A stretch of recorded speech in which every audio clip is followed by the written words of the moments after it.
Hello, everyone, and welcome to Blue Star Rising, the Templar Awakening. Michael Dunn here with my good friend, Reverend Maia Nartoomid. Hello, Maia. Hello there, Michael and everyone. Yeah, so this is another deep dive today into the specifics, much more into what Maia has received from the Thoth Extreme about the specifics of the ascension dynamics. What is it really? What actually happens to you, to me, to humanity, to the planet?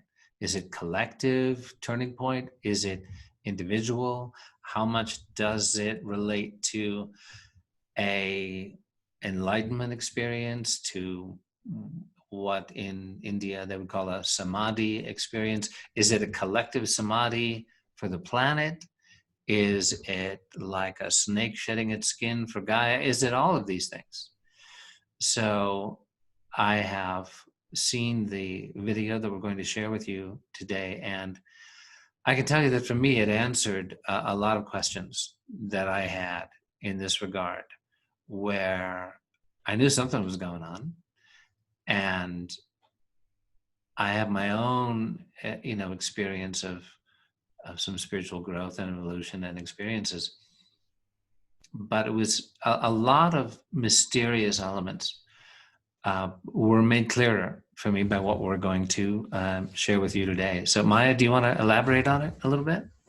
Yeah, well, it's a video that is composed mostly of a written article I did, about 2 or 3 years ago, but the material, the information came from the year 2000 or something, really before then. It's a compilation of a lot of material, boiled down into this one video and article.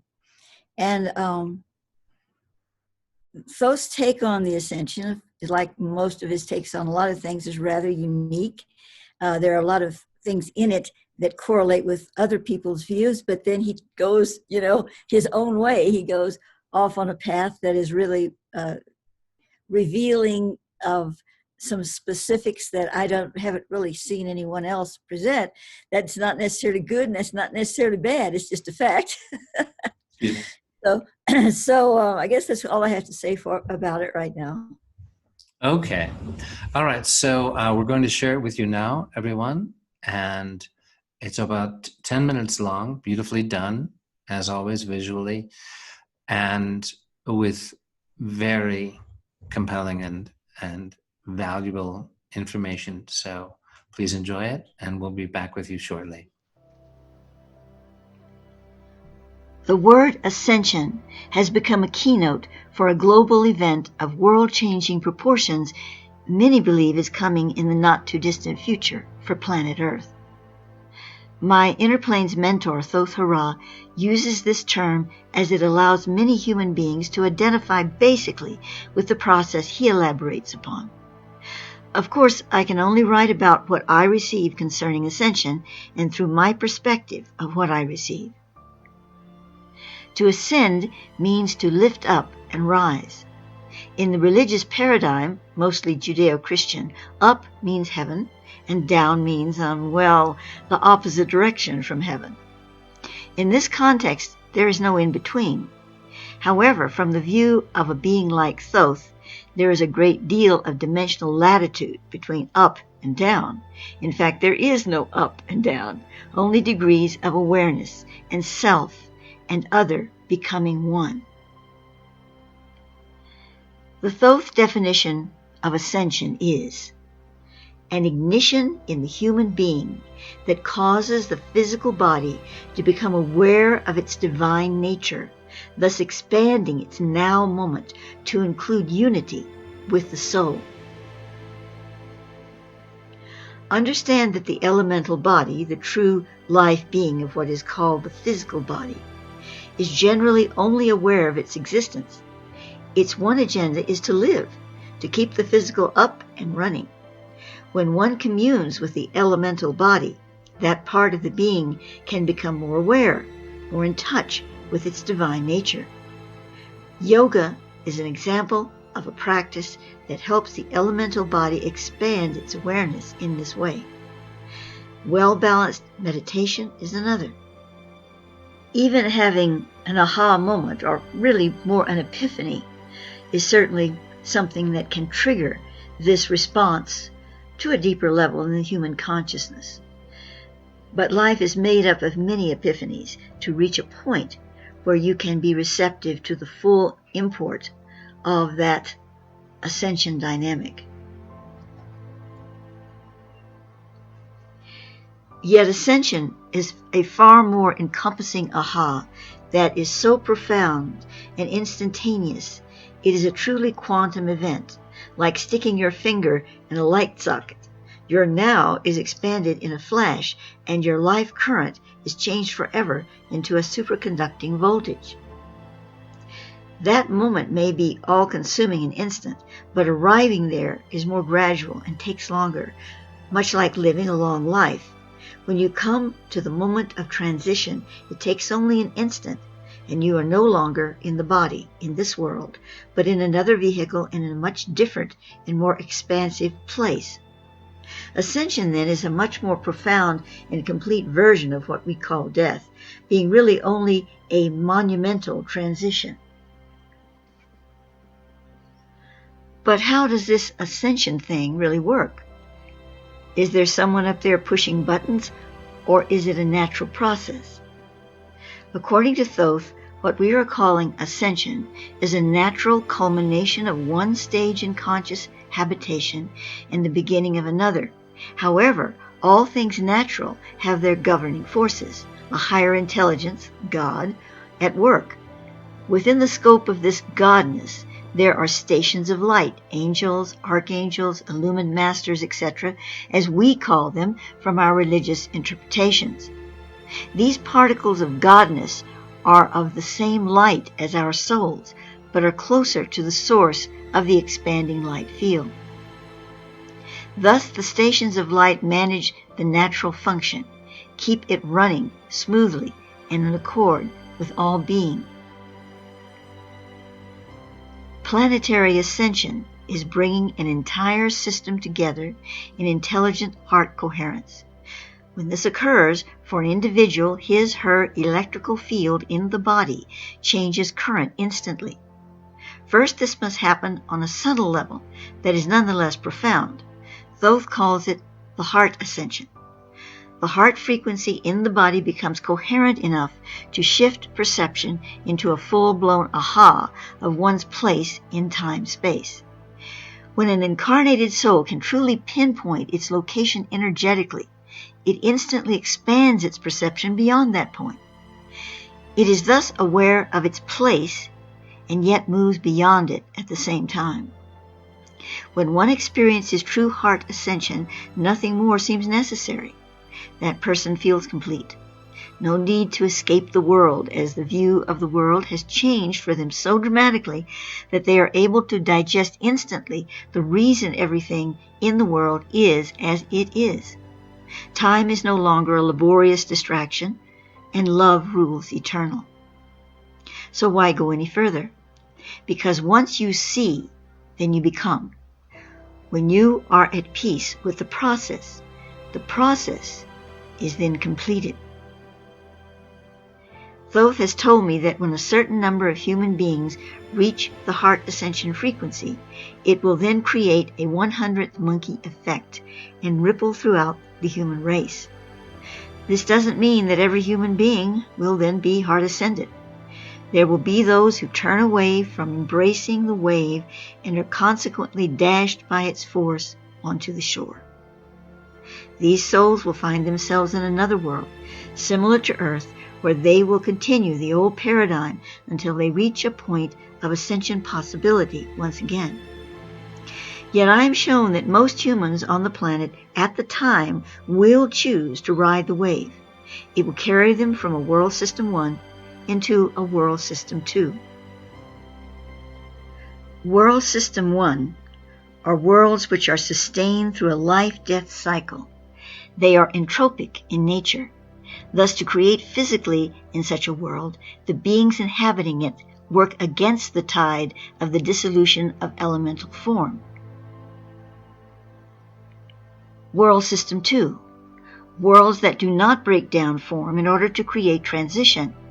These systems operate on entirely another dimensional resource, that of an instantaneous transformation of energy within the matrix, an infusion of unlimited light. When a being in World System 2 takes a major leap in consciousness, they don't leave anything behind. Nothing breaks down or dissolves. It is all infused within the new state of formation. Planetary ascension is the vehicle for a clean sweep of mass consciousness, the grand and unified aha that launches most of humanity in a quantum leap from one world system to another. And not only humanity, but other species on Earth and actual geological areas of this planet. This latter part, taking parts of the planet with us, is a bit sketchy for me. But as I have come to understand it, the memory of these places, which all ascending living species carry with them into the new world, will then reassemble to some degree as geological scenes. Thoth says it is kind of like dreaming. You dream you are somewhere you have been or seen, you remember it, and come up with a version of this place in your dream, but it is not exactly the same and may be changed by the act of dreaming it. There are specific locations on the planet that have the right level of attunement to the collective dream, and these will be the major areas coming with. Another important aspect of the geologic element is that all living beings who ascend will do so from those ascension land areas. It is not like we have to locate them and rush there and wait. Every living thing, including us, will be in the right place at the right time for this mass exodus. The reason living creatures must be in land areas for the process is that these areas are memory markers for our elemental bodies, which we are taking with us, remember. The creatures we share this planet with will not need a heart ascension, as their reality is a direct insertion into the now moment. Yet, it is all really more complex, and I don't wish to spend too much time on the subject here. Suffice to say that some of the elementally arranged areas on the Earth will come along to add to the effectiveness of bonding the living creatures of the planet to their new home. We are not leaving the Earth through ascension. We are reclaiming Gaia in full consciousness. She is simply opening her arms ever wider to us as we shift frequency and abide within the new Earth. We must also remember that Thoth speaks about the planetary genius and the fact that we will be taking the planetary genius of this world with us from World System 1 to World System 2, so that the Earth is still the Earth. We're not going to a new planet. We are taking that domain reference, shall we say, to the new Earth. Again, to refresh your memory on what the planetary genius is all about. It is the completed thought form containing the identity of consciousness for our world domain, from its alpha through omega, beginning to end. It is untainted, free of all illusion, and yet it is not omnipotent, as it defines, identifies. Therefore, it has a distinct polarity, and that polarity is to qualify and preserve the Ashaton, or the latter days of the Earth. These latter days we're speaking of is referencing the actual stages of the ascension dynamic.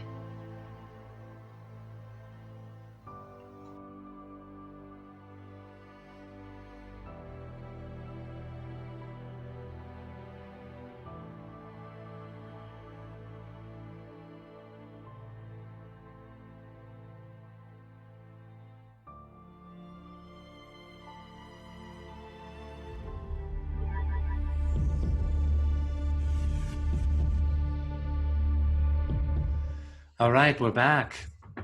Well, I have to say that was so clear to me, in a lot of ways, as I mentioned earlier, that the ascension phenomenon has not been, up until now. For the first time, I began to kind of feel it in a way. I need to be able to have an intellectual concept that I can grasp. And you are both a scientist and a mystic, right? Which is one of the, fascinating, unique things about the work that you do and the material that's come through all these years. And interestingly, I did my Radio 5G program this morning with Nancy Hopkins over on Cosmic Reality Radio. And we got into a very specific conversation about ascension and the reality of it. Because, we don't just cover 5G, what's wrong with it and how to stop it. You have to be able to look at the whole big picture these days because everything's so interrelated in this crisis, that we're in. And I said, well, Nancy, so, you've talked about, she said, this 3D to 5D, people think they're going to suddenly be in 5D, and you only go to 5D when you die. But the new Earth, so wait a minute, you've talked about the new Earth, Nancy. You've talked about species getting wiped out here, breaking your heart, but, it's okay. I've already seen them in the new Earth, and they're fine. They're happy. It's all good. I'm going, well, I haven't seen anything in the new Earth. I haven't seen any, happy dodo birds flying around. Gosh, it's lovely that that's so real to you. And I said, well, so what is that to you? Well, and Nancy, and I hope I represent her well here. She said, look, it's not as if the new Earth is, in some fifth dimension. That's what you might call the astral realm, where we go when we die. It is shedding this physical form in its entirety, and the inner spine of, the cerebral spinal centers of light and energy that are the chakra systems, that suddenly we are in that world of light and energy. And Nancy said, well, from my understanding, the new Earth is just a more refined 3D reality on a higher level. Does that jibe with what we've just seen? What would you say about that? Well, it is. It has its differences, though. There's an aspect of it that is like dying and going to another realm, because it is so different in a certain sense. Mm-hmm. But it's also, we're taking our bodies with us, and the reason is, people that are older like me say, well, how do I want to take this body with me? I want a new one. But it's not like you take this body over and poof, you're exactly like you look now. They're talking about taking the light encoded frequencies of the body, because the reason for that is then you don't have to come back to this level as base. There won't be this level anymore. You're removing this as base level, and you're replacing it with a new base level. So instead of reincarnating back to base, like we're doing now, you're in these other magnetic zones, and you're, in this other realm. Oh, got to go back to base now. Back we come, pollution, entropy, all this stuff. Well, this is removed. There ain't going to be no base here anymore. The new base will be in the new Earth star. It will be a new base. And as such, will be in a Metatronic full light spectrum. And there are gradients of full light spectrums too, but we'll be in a full light spectrum instead of a half light. We'll be in a world system 2 instead of a world system 1. And in a world system 2, we are able to manifest. There's no entropy. There's no breaking down, decay, all of that stuff. It's manifestational. You need it renewed. It has a cycle of renewal. It presents it to you, but there's no waste. There's nothing that has to be buried or flushed down the toilet or anything like that. I began to understand that for the first time, the way you described it this time, entropy and the absence of entropy. Eccentric. For people who have studied physics, even your ordinary high school physics education, you learn about entropy.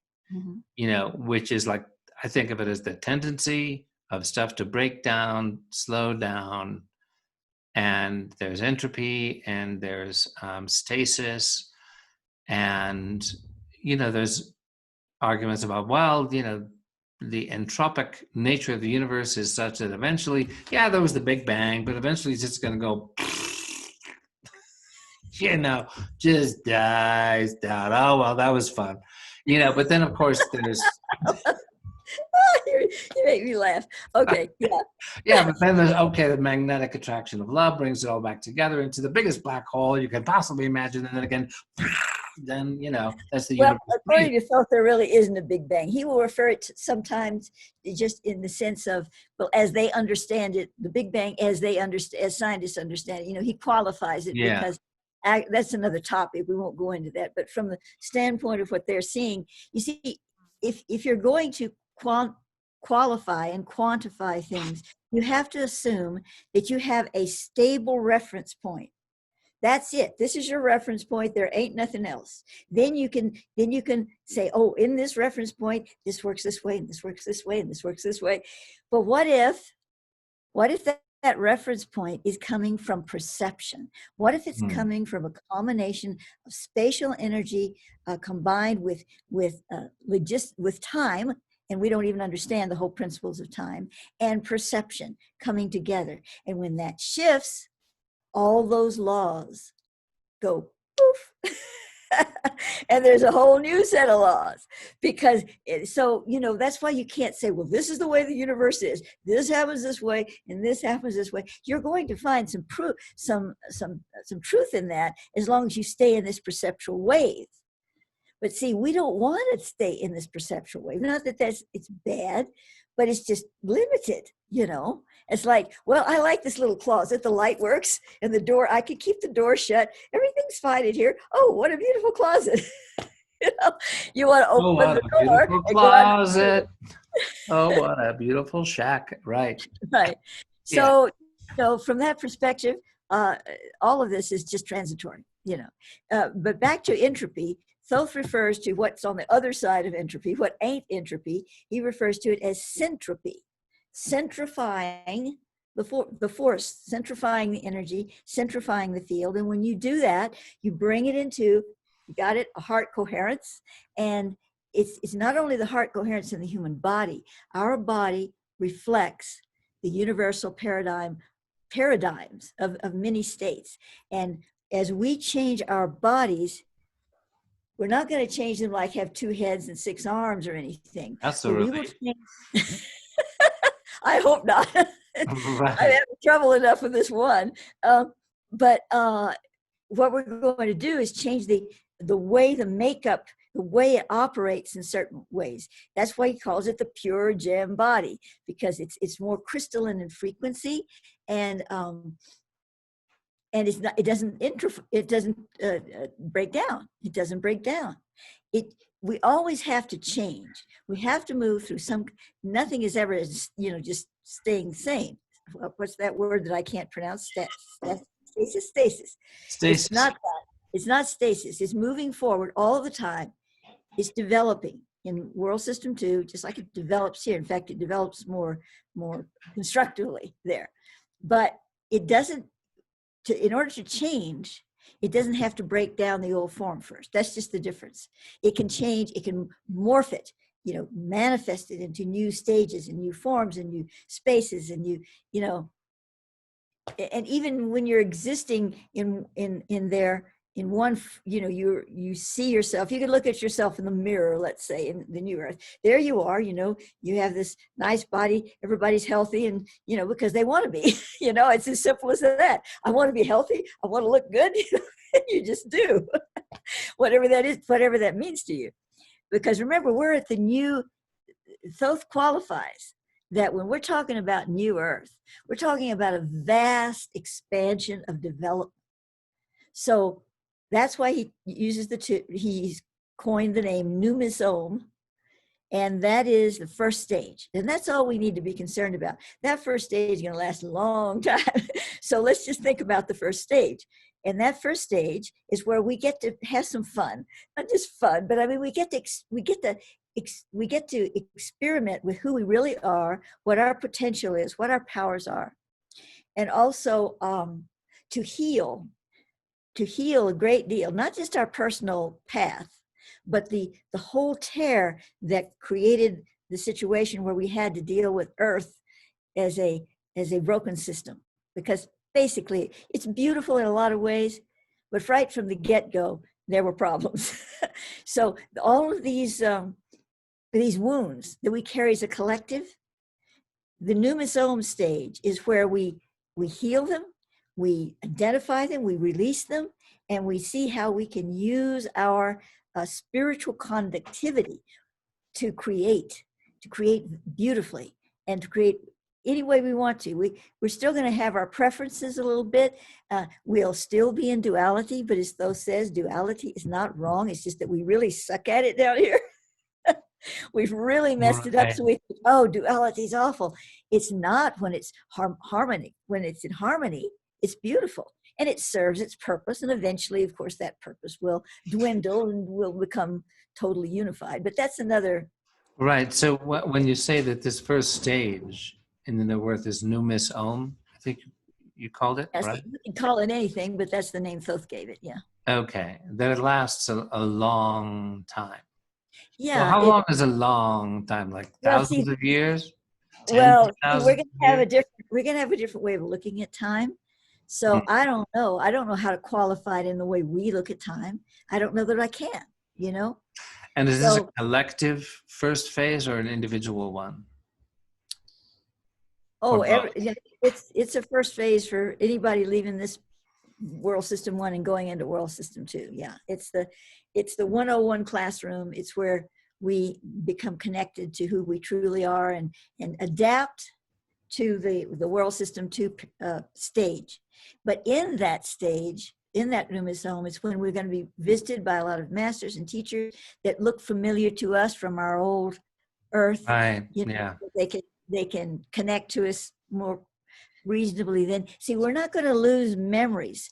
We probably won't really remember much about anything that disturbed us, but we will have a certain identity still. We'll still know where we came from. We won't be, we won't have amnesia. We'll know where we came from. It won't concern us that much. But when we're dealing with master beings, they're going to be recognizable to us at first in the way our hearts, they've been imprinted on our hearts in the past.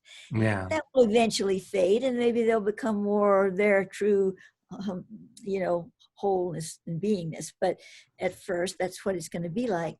In many ways, it is like leaving this life body and going into the, like we're all going to do, and go into another level of, and then before you come back and incarnate again. But the difference, there are a lot of differences too, but the similarities are that you can manifest what you wish to manifest, because you can do that, the spiritual beings that are walking around this room right now, and I don't see, are doing that. And that you have a sense of freedom, a sense of love, unless and some of these souls, of course, are tortured and whatever. We're not talking about that, but the others. And so all of these things are similar, but there are vast differences. We have a physical world of a nature, more subtle, but nevertheless physical. So it's almost like combining the two. And because in world system 1, there's a vast difference between base level, physical base level, and these other realms that you go to when you die and go through an experience before you come back again. Is a big difference. In world system 2, you don't really have dying and coming back again. See, you don't have that. You just have that's yeah. Can I just a continual movement? See, it does away with all that, because when you take away entropy, you take away the need to break down a body, to take the soul out, to give it a little R&R, and then bring it back and put it in the body again, only to break down again. Right. Okay, but help me understand something then. Okay. So in a world system 2, with Metatronic rather than Orotronic, so syntropy rather than entropy, and the life-death reincarnation cycle isn't happening, and yet there is still at some point death, right? No, there's no death. There is Well, of course, a lot of people would say there's no death now, just transition. But the transition is seamless. It is moving into other levels of experience, but you don't leave people behind. You don't, you might go into a certain stage where new souls that were not in your experience in the first level start coming into your experience, but you can always come back and touch points in the other realms. You don't divide things up so much. Oh, You're okay. forward, but you're inclusive. It's inclusive. So you don't say, well, I've left this now and I'm over here now, so I can't, I can't have anything to do with this anymore. It's not like that. It's like it just opens up and opens up and opens up. So Okay. you don't leave anything behind. Okay, so then the conception that a lot of people have, and that I certainly have, from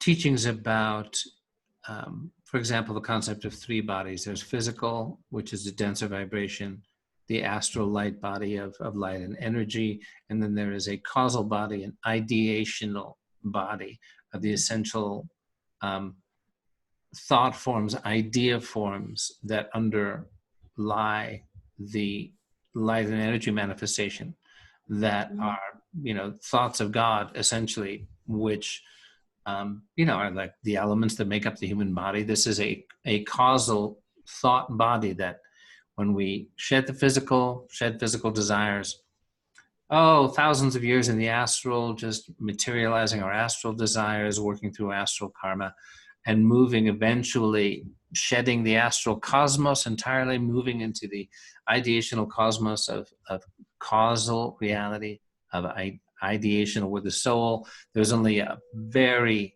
small, I won't say small, just a thin sheath between the soul and God of the ideational or causal thought body. And then eventually that is shed and like, boom, reunion with cosmic source, with infinity, and you experience your full divine capacity and reality.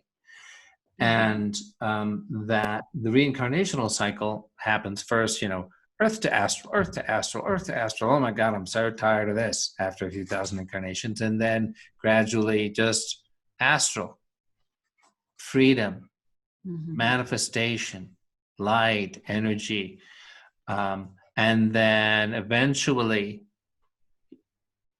astral to causal incarnation, astral to causal, finally shedding the astral, moving on to, a level where one with the creator, the soul can manifest universes, right? As the creator does. And so I'm just curious about, is it that, as you're describing in the New Earth, where this level of upward spiritual evolution just happens without having to shed a body? It's just, yes, right. You are spiritually evolving, and then suddenly, okay, now you're in a much higher level of what we might call the astral universe, and you've gone there without having to, deal with entropic residue and garbage and but as Thoth says, the Numisoma is only the first level. So a lot of the higher states that you're talking about in unification with God, that will still happen.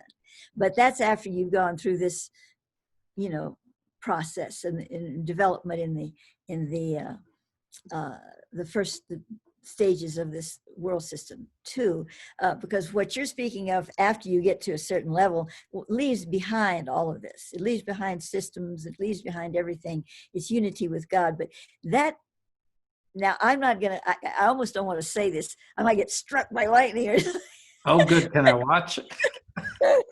but from what I perceive, from my little level of perception, such unification is way beyond our scope right now. We need to focus on taking ourselves, preparing ourselves.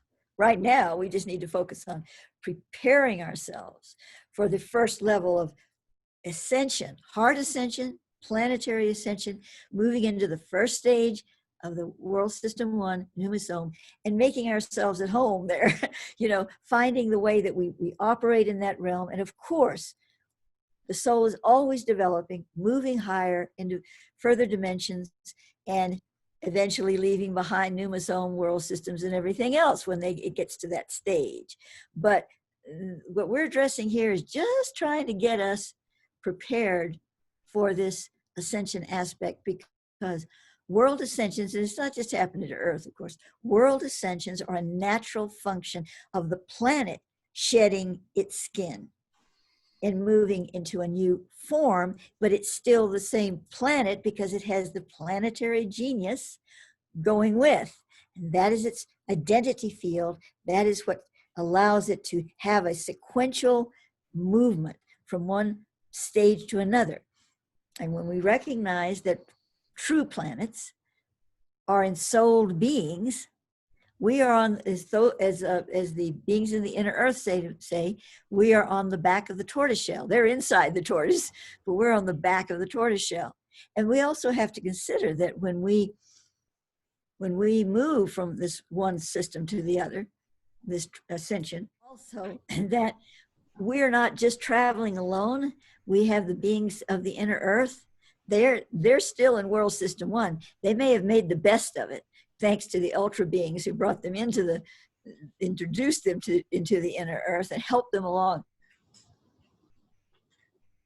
And there's a whole reason for that. I mean, they're not just nice guys, they are, but why aren't they helping us if they're helping them? Because they are more enlightened than we are and more conductive to that help. And they're in an insulated world where the ultra beings can help them prepare and be in a higher vibration with them, much higher vibration than we are on the surface. That's a whole another show. But anyway, so the idea is that when we actually move through the light principle 40, the LP40 moment, and even previous to that, we will start seeing other beings around us, inner earth beings and some of the ultra beings, and we're going to start seeing those who are no longer incarnate, but they're with us, our grandmothers, our fathers, or whatever. We're not going to see, as I said before, I'm not going to see Michael's father. He's not going to see my father, but we're going to see our own if we were here at that time. Right. I don't think we're going to be, but anyway, so all of these beings are going to be translating together into the system together, not like we're all riding on the same rocket ship together, but it's all going to happen in sequential order, Right. that everyone gets across. Yeah. So inevitably, the question arises, I'll just ask it because I think it might be in people's minds. They're going, okay, so the new earth reality, and it's freer, and manifestation is easier, and entropy doesn't happen, and we're free of these burdensome constraints and worries and fears and debts and taxes and wars and bugs and all things. And they go, well, so what about families? What about love? What about sex? What about children? What about, we have a pretty sophisticated audience for this program. And yet naturally, the question arises for our human reality moving into a freer, more abundant, more peaceful, more divinely aligned reality. We all want that. And then we go, well, wait a second. Am I going to be, just, prancing around with unicorns playing the harp all day? No, let me tell you, the first time, this was back in the 1980s when Thoth was introducing the new Earth star, and he puts that word star on there for a reason. We'll get to that in a moment. Remind me. But when I first saw it, was it a vision or a dream? I can't remember. It was too long ago, but I remember seeing it. I was literally flying over the scene down there, and I said, well, where is this? I saw houses. I saw buildings. I saw rivers and streams. I saw what you could call parks. I saw a cultivated setting, but it was more like a beautiful, what do I want to say? Intentional community type of thing. It wasn't hodgepodge, buildings all crammed together or anything. It was just beautifully laid out, you know, but I recognized houses and trees and parks and things like that. And I said, where is this? And I said, oh, well, you're in the new earth. You're seeing some of the land in the new earth. And so from that, I can tell you that we live in houses and we have communities and families. Thoth has said to me that there's not going to be a lot of children in the new earth because we're apparently, babies aren't born like they are here. Souls come in to develop, but there's no need to birth them. But some souls will feel the need to experience childhood, and they will want to come in as children. And so they will for a while, and so there'll be people to care for them. But you're not going to have the mother and the baby. And you're thinking, oh gosh, how terrible not to have that experience. But we have to realize that we're going to have something else. You know, it's not going to be taken away from us and there's this big hole. You know, the energies of connectivity that we find in having a baby or having a child, whether we've had it birthed or adopted it, it's like ours and we're raising this beautiful being. That is going to be expressed through sharing with one another in ways that we can't even imagine, and being loved in ways we can't even imagine, loving in ways we can't even imagine. A lot of that, to some extent, is in the inner earth, not to the degree that it's in the new earth, but you know, they've got it a lot better down there, although they still have children, but many fewer children because of the population problem. So anyway, back to that, Michael, you know, there's a life, and you will see some children there because souls are choosing to experience that way. And it's not playing a game. They're really choosing to be a child for a certain period of time. Then all of a sudden they just aren't anymore. So it's difficult in a way to place it in context with the real think, live, and experience now. There are similarities. We have towns, homes, buildings, people gather for music. There's lots of music going on in the new earth, and things like that. But on the other hand, a lot of the attachments that we have, we say, I just got to have this, you know.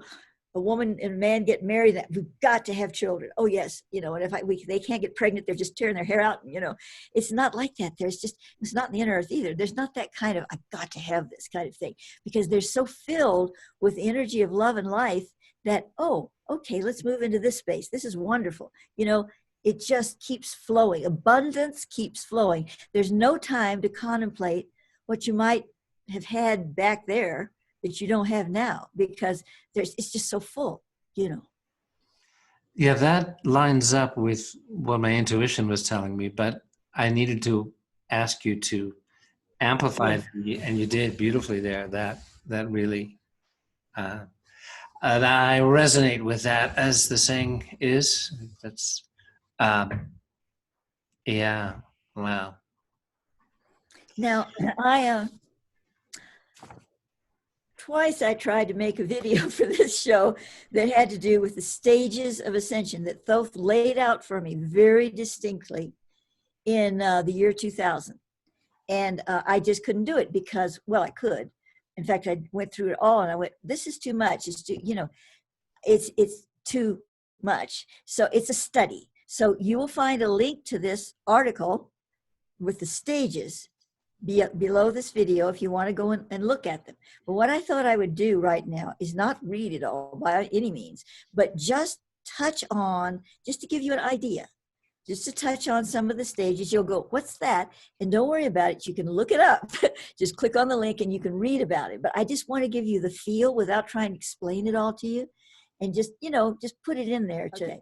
So and again, I'm just touching on these subjects. You're going to have to look it up and read it all to get the information. But he gave me this in the year 2000. Like he said, the first stage, the earth moves into the conversion zone.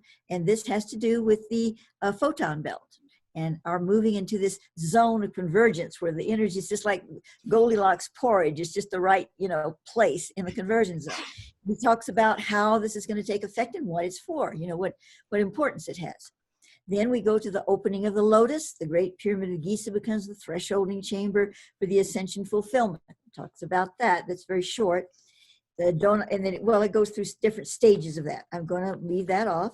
But it also has to do with, what happens in that the opening of the lotus, the activation of the violet flame. We spoke about that a little bit on another video. The lotus unfolds, sending golden needles out into the planet. And then there's the calibration of the midnight sun, and then the shield of the sun. And ultramatter rushes through the blue hole as it is drawn upon the antimatter solar shield. And it goes on. Then there's lightning paths, creation of itons, energy frequency forms. It describes what the itons are. And then there's the golden tya and the tetratriad. This gets scientific. That's why I didn't make a video on it, but I still think it's fascinating. Well, I would, wouldn't I? Because I was in communion with him when I got it. Anyway, it goes on with that. Then there's the sacred rushing. I love the sacred rushing. I'm just going to repeat a bit. Uprushing of energy response from the central sun atoma of the planet will be transmitted to the center of all biophysical brains as a humming, like a hive of bees. Now, this will be some horrible event where your brain is just spinning with humming. It will be a beautiful, ecstatic state, okay? And it goes on about that. Then the release of the Gaia Vatha and the transference of the planetary genius. Wave of golden light, known as the Gaia Vatha, will updwell from the atoma of the sphere and enter all matter resonant with the 4444 octave of ascension. You can see it goes on about that. Then we have the planetary genius, of course, about the retrieval of that. And then there's something on the Orihim vehicles of light. Activate and conduct the Star of David star tetrahedron Merkabas for primary ascension. Talks about that. And then this is the really interesting part here, because it has to do with the division of souls. How certain souls are going to react to this. Of course, you can't cut and dry categorize it all, but he's giving a basic understanding of it. He calls the first batch the new voyagers. These souls have chosen, through their higher self to do all of this, blah, blah.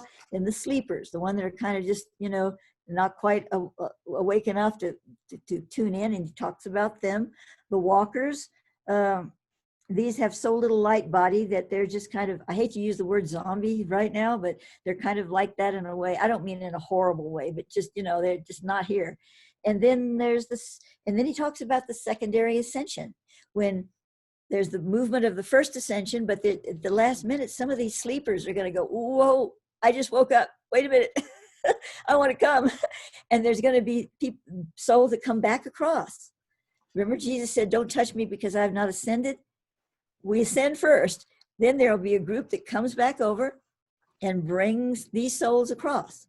I had a dream experience where I was doing that. I was part of that group. It was quite a powerful dream. So that's the secondary ascension. And then he talks about the transport of the unembodied earth souls into the new earth star. Those of us who are not incarnated at the time will still be part of the teams, of course.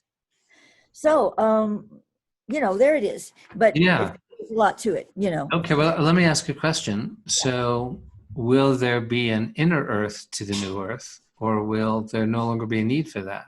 Now, that's a good question. I don't think I've ever thought of that one before. We'll see what comes in. Well, I'm receiving that there will be, but it won't be separated. Like, oh, it's here and I'm here.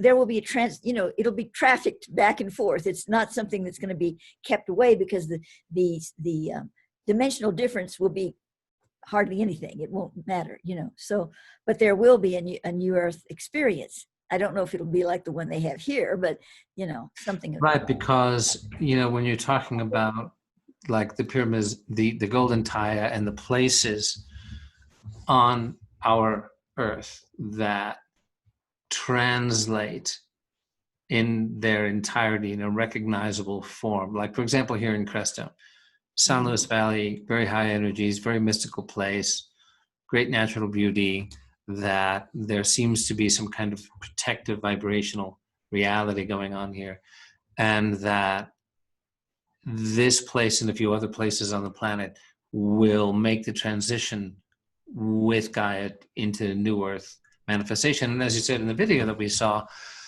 that these are places where people will intuitively be drawn in order to make the transition, and Yes. also that will transition with us as familiar anchor points. So like, oh, okay, here we are.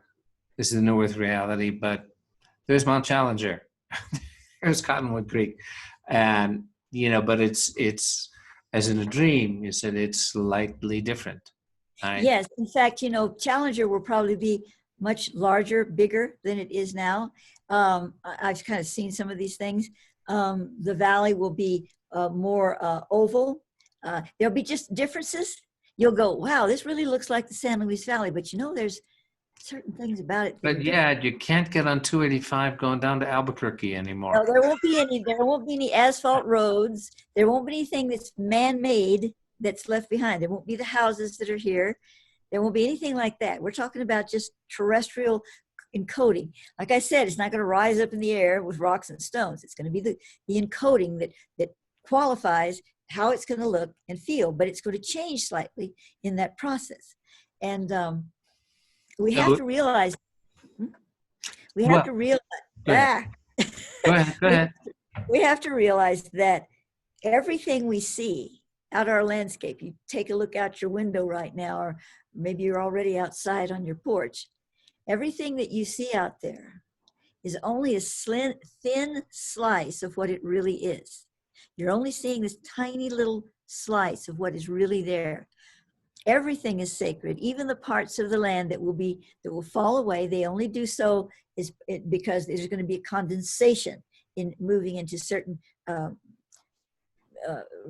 what I want to say, encoded light spectrum.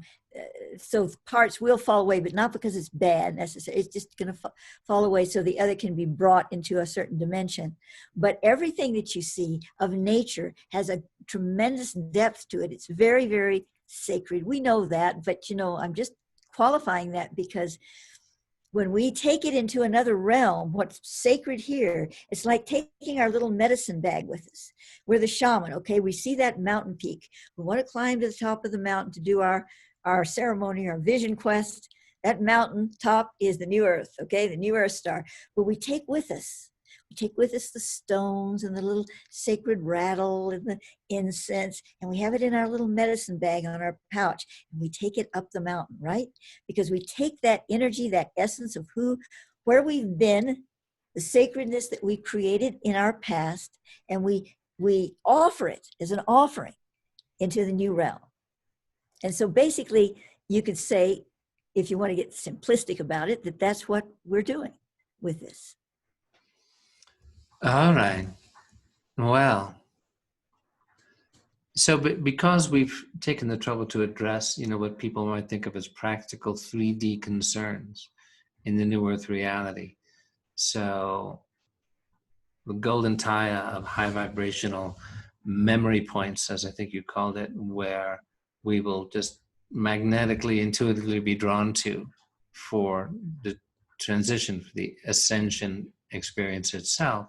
Yeah. That these then translate with us, these places, as familiar surroundings in a new heightened reality, right? Mm-hmm. Mm-hmm. And so there we are. And this, what did you call it? The Om, this transition? Numis Om. The Numis Om. S-O-H-M. No, O-H-M, okay. Well, people can say, okay, so in this light body, we take the elements of our body with us, and it's a vibrational shift, a crystalline light body that we have.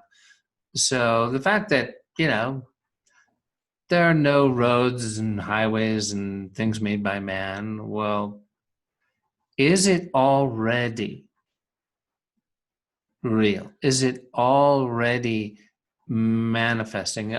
Is it already being prepared? Like there's a welcoming committee and says, okay, so you've just had a very rough, strange, marvelous, ecstatic experience, and you're probably worried about I don't know, do I have any butter or eggs in the fridge? Yes, there's something, that's a good point, and I did leave something out. When I said there's anything here made by man, I meant from the past. Okay, so let's say you arrive here in the crestone of the new earth. You're going to see some buildings. You're going to see some things because this is manifest. This has been manifested in preparation for your arrival. But it's not going to be this house, that road, the It's asphalt. not going to be It's the not going hardware store, the mercantile, the no, elephant it's cloud, going to be organic market. and it's going to be simple and foreign. And the more you're there, let's say you arrive and first you see one or two or three buildings, you're drawn to it, or maybe a little pyramid, a little something, not vast, but just, and you're kind of, there beings to greet you, and you kind of, okay. And then you notice a little while later, because time is very different there. Oh, I didn't see that building before. Oh, wow, look at that stream. Crestone didn't have a stream there, but now there's a stream appearing over there.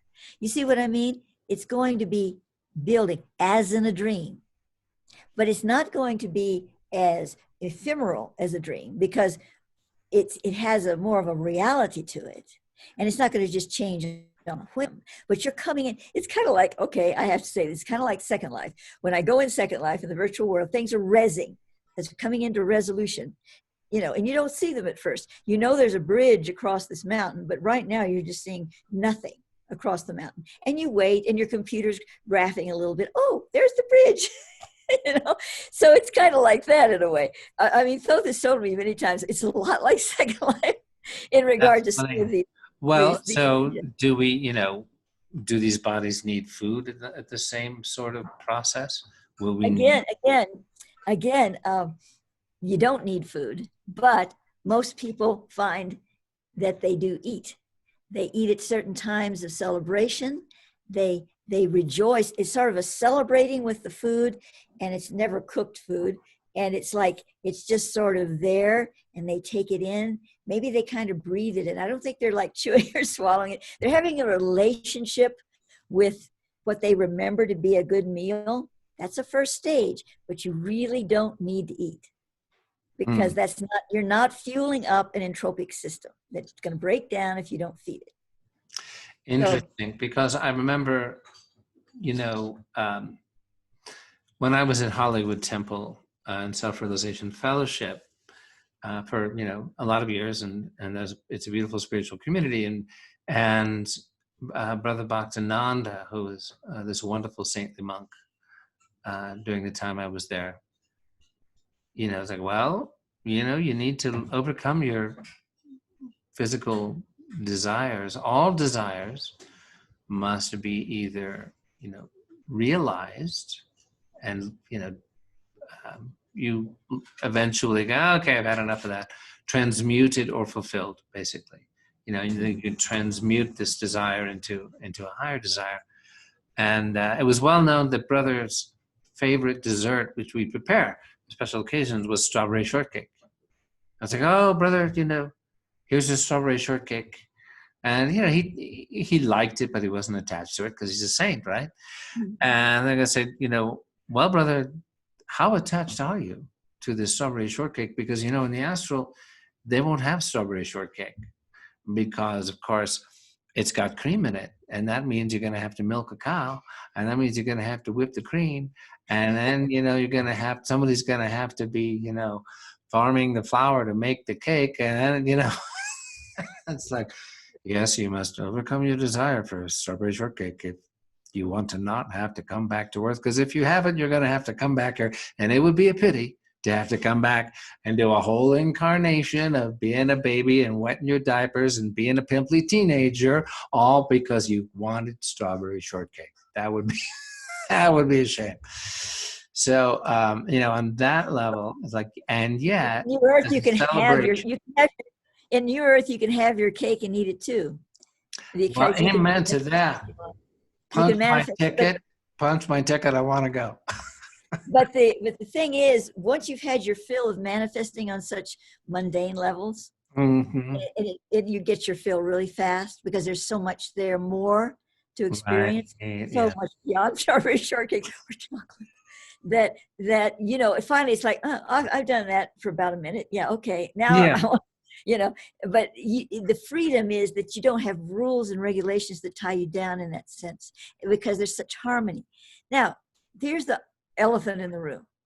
none of us are perfect. Well, maybe some most. I think I know one person who's declared he was perfect lately, but we won't go into that.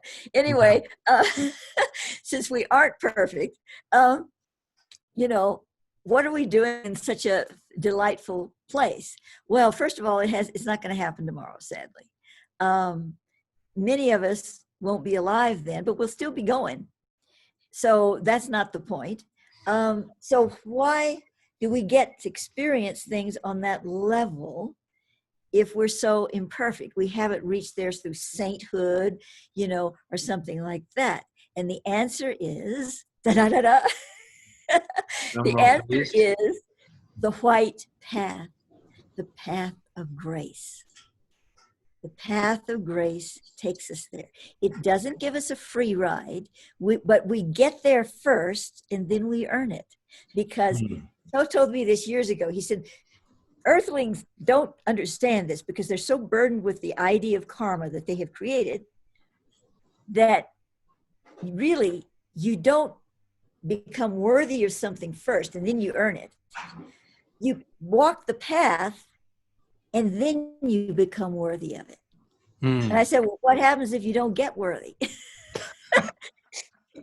You get kicked back. He said, then there's a disintegration of the field and you have to move back again until you're ready to say, I really felt good with that path.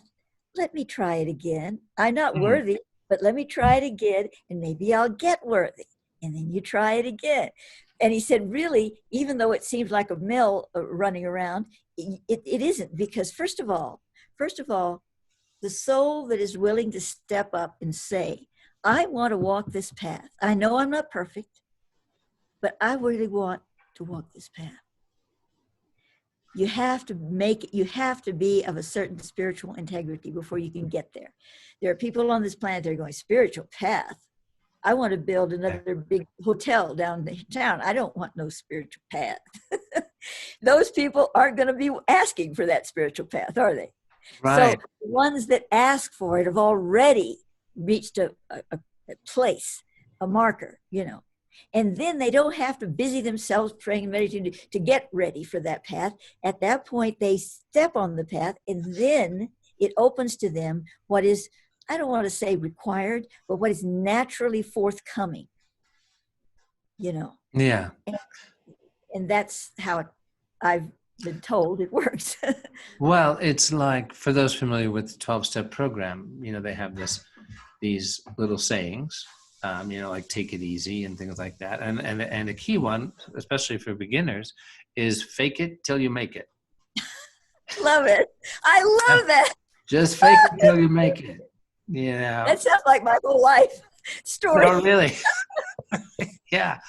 Well, it's, it works. You just go, look, you're not, another thing that's in the 12-step literature is we claim spiritual progress, not perfection. We're improving. We're here to improve. And this path of grace, this idea that, you're allowed to step into a reality that you are not quite yet embodying to its fullness and perfection, or even close. It reminds me of something that Paramahansa Yogananda said somewhere, which is that the karma that become, and again, and Yogananda was like, I'm so tired of Westerners talking about karma. Deny your karma, right? And yet, he affirmed, just as an aspect of cause and effect reality, that there are karmic grooves we cut in our brain with repeated thoughts and actions and patterns and behavior that have consequences. And we can, but then there is the path of grace. And he said that that reaching a state of greater enlightenment, a breakthrough, what you might call, let's just call it enlightenment for convenience sake, that the effort required to overcome the karma which, as you say, yes, it doesn't really exist, but for the purposes of where we think we are, it does. Yeah, it That, does. It does. yeah, that the effort required, that our 100% committed effort is only 25% of what's actually required to break free into liberated awareness. Mhm. Yes, and that's like the best we can do. Our 100% is just a quarter of what's needed. And then he said, another 25% is your guru's effort on your behalf, and 50% is the grace of God. So That, what if you don't have a guru? well, I mean, the thing is, without getting into conventional Orthodox Hindu or yoga, my own feeling about it is that that reality we all do. Mhm. We all do have a being, an ascended master, a Yes. close spiritual kinship with a high Mhm. being who got there before us. Yeah, yeah. And naturally, you just turn back, and I love this soul, and he's part of my spiritual family, my oversoul group, or we all got to move up together. Okay, here's the path. Here it is. That's what the word guru, which literally in Sanskrit means dispeller of darkness, But is. And so, I that's my take on it anyway. yeah, it's very good. It reminds me that, well, I guess it was last year sometime. Um, I believe that I had this experience where I felt Yogananda's presence. And I asked him, "Are you my guru?" And he said, "No, I'm your friend. Your guru is Thoth." Mm-hmm. I never thought of Thoth as a guru. I mean, I wasn't thinking of it in that terminology. So it kind of changed my perspective. Yeah, it reminds me of there was a friend of mine in Self-Realization Fellowship who was drawn to go to India to the ashrams of Amaji, of Amma, Mm. the famous hugging saint. Yes. Pardon? I said yes. Yes. So, and yet he was a disciple of Yogananda. He'd been initiated into Kriya Yoga. He was practicing that path and those techniques. And then he came to Amrita Puri, to the ashrams of Amma, and he felt this conflict, like, well, I love Amma, and yet I have my guru as Yogananda, and I'm practicing this path, and he felt so much at home in Amma's ashram and in her vibration, and yet, but so he had an audience with her and said, Amma, I have this feeling of conflict. And she said, don't worry, Yogananda is your guru. I am your mother. That's all. It's like, oh, okay, that works, Yeah, right? yeah. Yeah. So, Well, and go ahead. there was another thing that I've been thinking about lately. Well, maybe more than lately, but with the masters of the past, the gurus and all the wise ones and all the teachers of the past and all of this, and none of them mention the new earth star. None of them mention a lot of the things that I talk about. And I went to Thoth and I said, why is that? Because I know I ain't no saint. I can't meditate for 5 minutes. I'm not any of that. So why, if this is genuine, what's up? What's up? And he said, you have to look at it within the context of the timeline and what is opening up to all humanity on one particular point in time. For instance, if we make it 100 years from now without the ascension, I hope not, but if we do, 100 years from now, what I've brought through and everything still be valid, and other people have brought through, but the whole other level will have opened up. Not because people in this time were unworthy of receiving it or fell short. It wasn't, they weren't ready for it. They couldn't go through into that level of receipt. Didn't have to do with their spiritual properties. See, like a master like Yogananda, or even Jesus or whatever, it has nothing to do with spiritual properties of the individual. That's not what he meant. He meant the timing on the planetary process. It's just not ready for that part to be revealed, no matter what saintly being is sitting in your midst. So I'm accepting that now. Sounds good enough for me. Well, it's like the inner earth. Yogananda does not describe the inner earth, right? And yet there's a couple of little places where, if you've got a sharp eye, such as, I believe we'd be talking about his commentary and translation of the Bhagavad Gita, which is called God Talks with Arjuna. And he's talking about mass karma and moments in the planetary unfolding where hundreds of thousands of souls, or even millions of souls, experience a mass event, such as the sinking of Atlantis and the time tsunami and the deluge and all that. And he uses an interesting phrase in there. First of all, in the very first edition, and for any of you SRF people out there who have the first edition of God Talks with Arjuna, Yogananda describes the sinking of Atlantis. He's talking about mass karmic events. And he says, for example, the sinking of Atlantis, when 88 million souls perished in the day. Very specific figure, 88 million. Wow.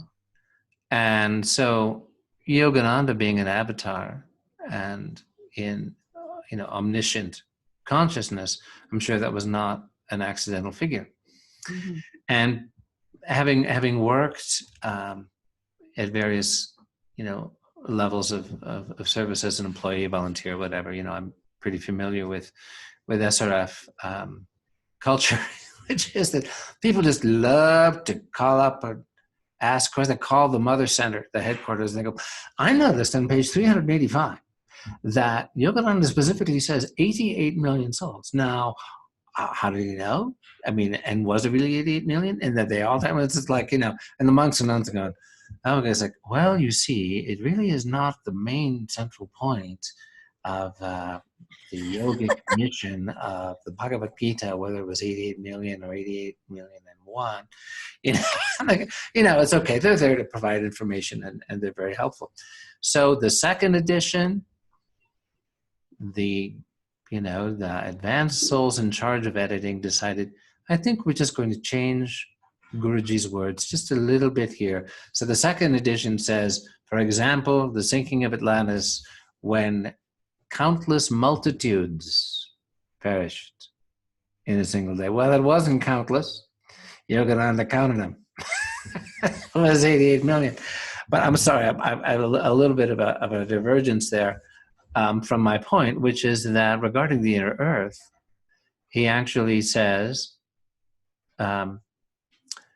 when there were, and he gives a specific number of souls who were in incarnation on the surface of the planet.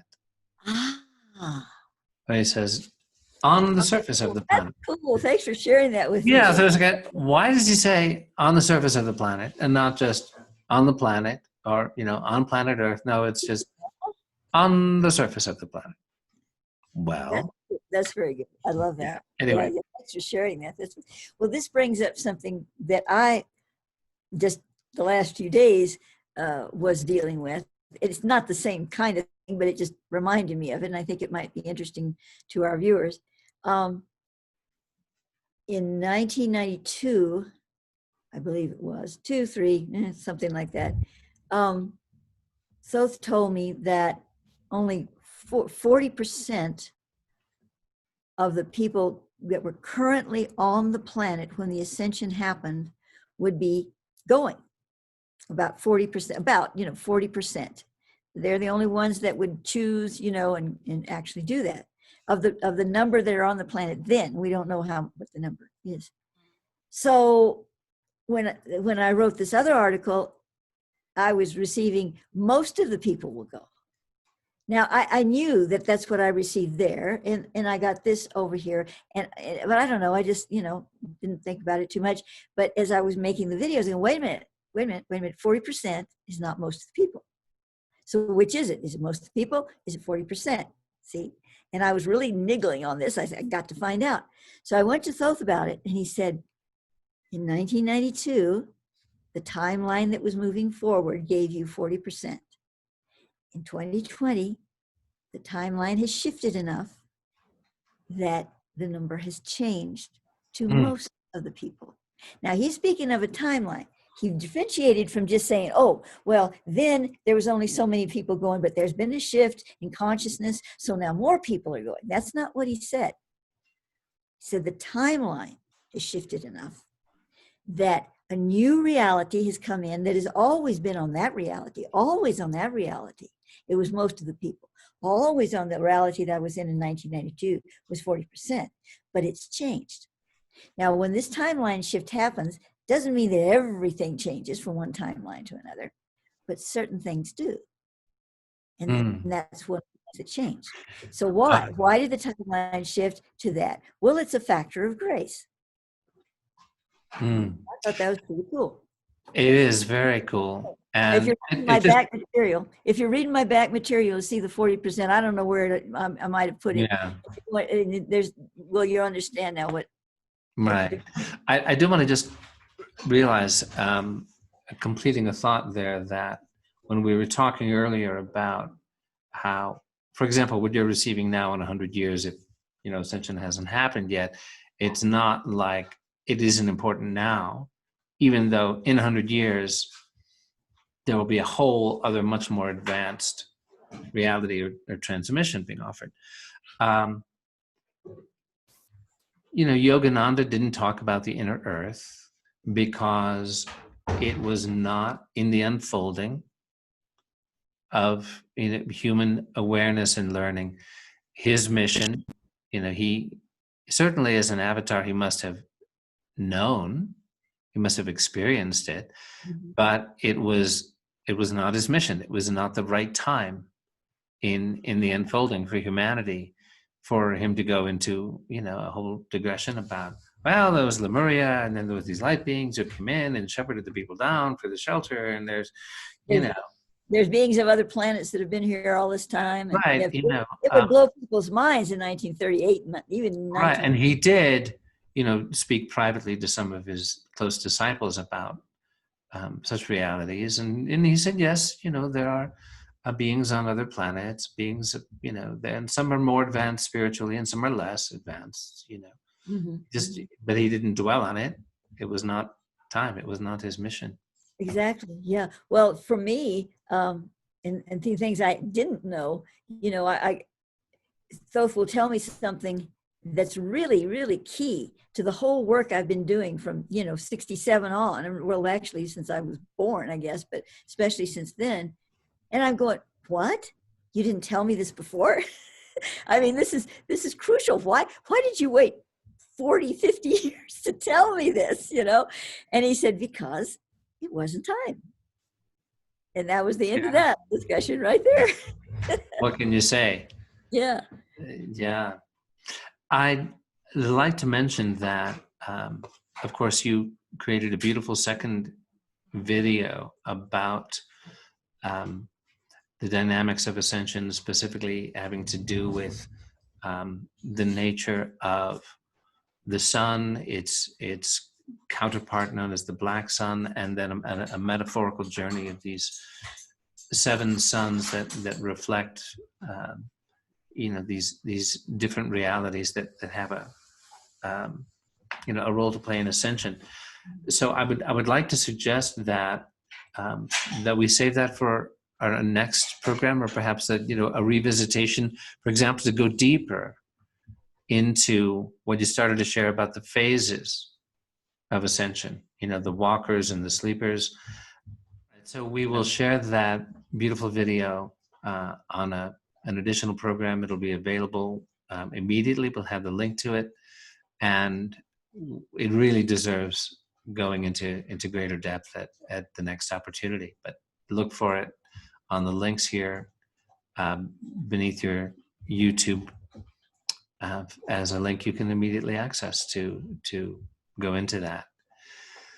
So are there any areas or questions that are coming up that we can still touch on? It we've covered so much, and I think this is going to be for people who have studied the ascension phenomenon and have these lingering questions and are probably getting a little tired of hearing the word bandied about.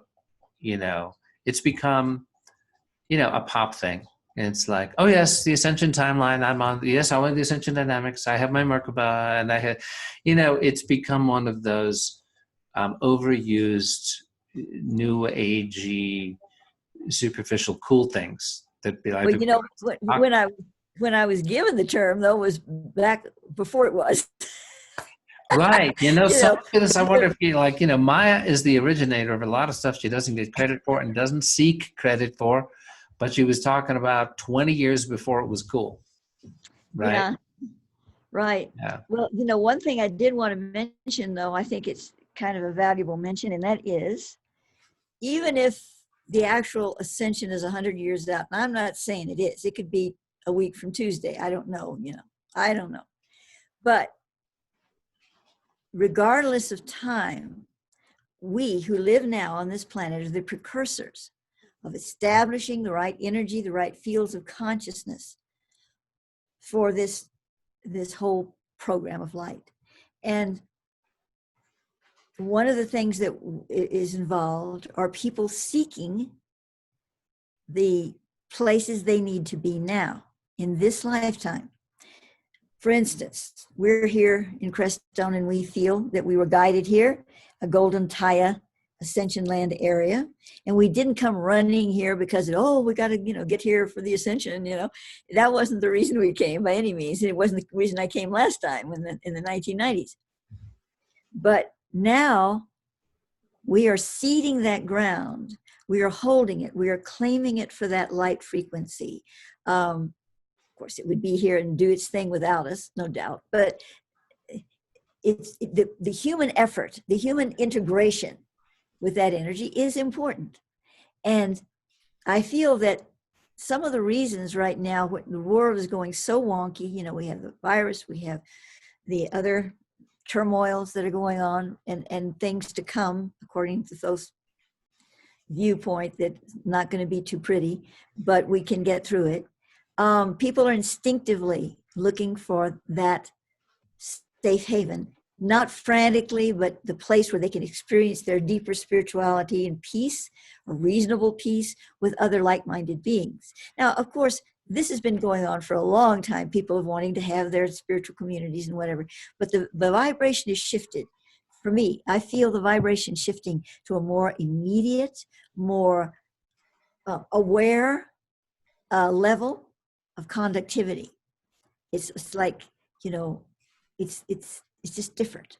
And from that perspective, now is the time that many people are seeking their havens, not in some kind of, we've got to get there, we're going to die, not that kind of a thing, but just, it's like a birthing field, a birthing of higher consciousness.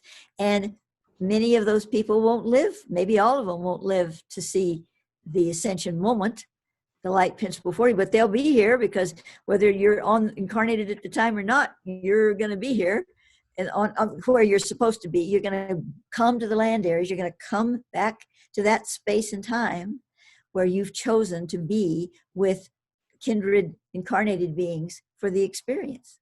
So I think this is a very defining moment on the planet.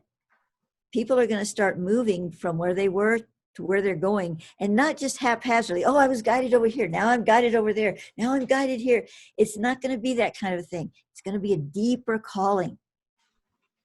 And it's going to be something that can take root in a more profound manner. Yeah, I sense that too, and have seen it accelerate here it's tribe, it's family, soul family and tribe and community, just finding each other. I saw something on Facebook not too long ago about how it's the time to go around trying to wake people up is over. You know, it's like, oh, you need to understand the bigger picture. You need to understand there's this ascension reality. There's this geopolitical reality. There's this dark faction, the secret puppeteers of, behind the puppeteers, above the puppeteers, and it's not as if a lot of people aren't still to be woken up who will wake up, but the focus has shifted. Find your tribe. Go be with your tribe now. Stop worrying about trying to, wake up your uncle or your cousin or your brother or your, beloved teacher who doesn't quite get it, whatever. Not that we're saying, pearls before swine and they're not worthy. It's just they have their own awakening unfolding. Mm-hmm. And now the urgency is to find and be with your tribe, to be able to do the work you came here to do with the support that you need without fighting the buffets of, being scorned and disbelieved and ridiculed and like, okay, enough's enough. I'm going to go be with my tribe now, and we will be able to joyfully do the work of service with support and in community that we came here to do, so that we can focus on our own lessons, our own unfolding, our own awakening and evolution, and thereby do the service that we came here to do. Because, okay, we're not saints and avatars. We're learning, we're growing, we're learning our lessons. We're here for that. And we came here with a role to play, some service to give that was among the many services needed at this time. Yes. And, also though it's stressing to me that more than ever now, we are feeding the land. We're not just coming to a sacred land area that offers us all of this. Yes, of course we are. But we're also seeding that land. If it's a golden Taya land, and it would be if you're going through this process, for helping to prepare the land, the energy, the consciousness of the earth for that event. Because Gaia is very, very conscious, but Gaia as a soul being has been cut off, not completely, of course, but largely from the surface of her realm. That's why she's in that inner realm, in her womb, feeding the inner earth beings, and they're helping her to reach up tendrils to try to reconnect with us up here in a deeper way. That's ongoing. That's one of the main things that the inner earthers are doing at this time, especially those in Seraphim, but in the whole inner earth, to help Gaia reach up, to help her hold her arms so she can reach up and touch us more deeply. So those of us who are more aware in that sense, we're in these sacred lands. We are helping that process. We are touching her. We are saying, okay, the land area is beautiful and it's ready to go, but it's still out of touch with the very heart of Gaia, because everything on the surface is to some extent. Let's help pull that energy up. Let's work with the inner earthers. Let's work with the ultra beings. Let's work with the fairy beings. Let's help to bring that Gaia's hands up to the surface again, so she can truly bless the surface of her domain in the way it's intended. So we have a job to do in that sense, and what form it takes. It's going to be an individual thing, or maybe a collective community thing, whatever. But it's going to deepen. It's got that community energy of seeding back to the surface of the earth and giving it that foundational inner earth presence is something that we're going to be working with, Yes, it's good to hear these words when I think about the work we're doing here in Crestone, and there's some exciting developments about that. And I always come back to what you've shared about heart awakening being the key that is for each one of us, Mm-hmm. and that's really all the work we need to do. Is that inner awakening, stirring, lighting up of our own hearts that, as you said today, the trigger point of the ascension is some critical number of awakened human hearts of empathy and compassion and love and joy and service. Not that we're all great spiritual teachers leading great movements or, undergoing intensive spiritual training. It's so much simpler than that. So this feels like wrap up closure time. Yes. Yes. So thank you so much, everyone, for being Yes. with us. And from all of us in Colorado and with Sacred Academy of Global Evolution, Blue Star Rising, love and light, be well. We'll see you next time. Bye for now. Goodbye. Bye-bye.